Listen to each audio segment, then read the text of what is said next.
এই ভাড়া যদি কত? 50 টাকা। এত তো 10টা বাংটি আছে, তোর দ্বারা আছে না 1000টা বাংটি হবে। জি না। তো আমাদের 10টা তো নাই। ওই বাংটিটা আছে না দাদি? আছে তো। আর তুমি এনে খাড়া না থেকে ভিতরে যাও। চকলেট কি করব ভাই? 2 3 আগে ধরবো তুমি কত কাউ। 5 6 7 8 9 10 চকলেট নেন ভাইজান।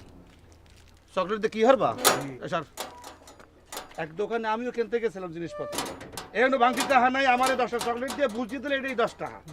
এইটা মনে করো আমি তোমার বাংটি টাকা দিলাম, বাচ্চা কাছে আছে আগে খাওয়াবা, যদি না খাইতে চাই আবার এক দোকানে বাংটি টাকা চাইলে তুমি দিয়ে দেবা, ওরে রাজপাশ হিসেবে ব্যবহার করবে, বুঝতে পারছি?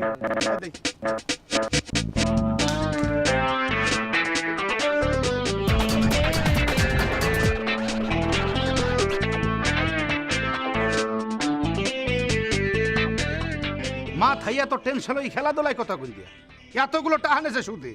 ফার্মের মুড়া যেমন রাত গেলে সকালবেলা আন্ডা পারে গুণে শেষ করা যায় না, সুদের টাকা ঠিক বিল একটা মাস গেলে টাকা গুণে কিন্তু শেষ করা যাবে না।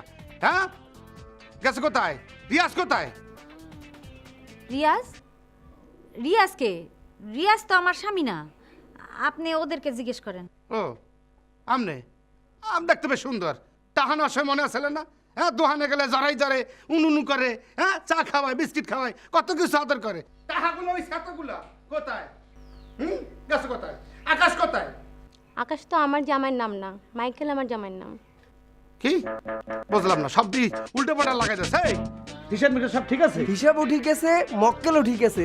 এখন মক্কেল এই কানামাছি খেলতে আছে। হিসাব হইবে না, দোকানে যেই বসবে না কেডা মাইকেল আর কেডা জ্যাকসন, বুঝাইতে পারছি? আচ্ছা আপনি যে এত কথা বলতেছেন, আপনি কি সেটা আগে বলেন তো। হ্যাঁ আমি ওয়ার্ল্ড ব্যাংক জামাইগুলো বাসাইলে পেয়ে ওয়ার্ল্ড ব্যাংক আইছে, বুঝবে না কেডা আইছে, টাকাগুলো দিয়ে তো কই না, এলাকায় আগুন ধরে দেবো কই দিলাম।